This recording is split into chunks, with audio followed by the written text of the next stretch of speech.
আসসালামু আলাইকুম। বাংলাদেশের একমাত্র ব্যক্তি আশিক, যিনি বাংলাদেশের একমাত্র স্মার্ট ব্যক্তি ইউনূসের আমলে বিডার চেয়ারম্যান।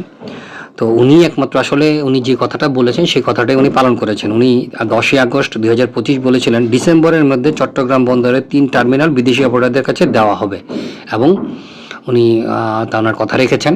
উনি ওনার কাজ সম্পাদন করেছেন। উনি যে উদ্দেশ্য নিয়ে এসেছিলেন, যে এজেন্ডা নিয়ে এসেছিলেন বা যে এজেন্ডায় ডক্টর মোহাম্মদ ইউনূস এই আশিক বা আশিককে একজন সম্ভবত অতিরিক্ত সচিব বা সচিব মর্যাদার বিডার চেয়ারম্যানকে প্রতিমন্ত্রী মর্যাদা দিয়েছিলেন, যিনি বিদেশে নাকি অনেক উনি যুক্তরাজ্যের নাগরিক অর্থাৎ ইংল্যান্ডের নাগরিক।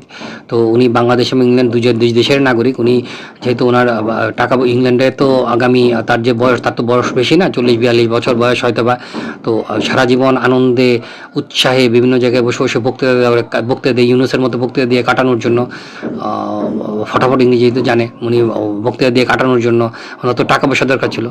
যাই হোক, বাংলাদেশ থেকে বাংলাদেশের এই 3টা বন্দর ইজারা বা যেটাই বলেন যে বিদেশির হাতে তুলে দিয়ে উনি ওনার কার্য সম্পাদন করেছেন। উনি আগেই বলেছিলেন যে উনি এটা করবেন, উনি করেছেন। উনি করে বাংলাদেশের মানুষকে আগেই বলেছিলেন, আমি কিন্তু তোদেরকে গু খাওয়াতে আসছি, তুই গু খাইতে হবে। এবং বাংলাদেশের মানুষ গু খেয়ে চুপচাপ হয়ে গেছে। বাংলাদেশের শ্রমিক সংগঠন বা রাজনৈতিক সংগঠন যারা উচ্চবাচ্য করার একটু আওয়াজ তুলছিল, সব বন্ধ হয়ে গেছে। নির্বাচনের কারণে আরও বন্ধ হয়ে যাবে। এর মধ্যে ওরা এক্সিট, অর্থাৎ ওরা দেশ ছেড়ে পালিয়ে যাবে। মাঝখান দিয়ে বাংলাদেশের 3টা টার্মিনাল বেহাত হয়ে গেল। ধন্যবাদ।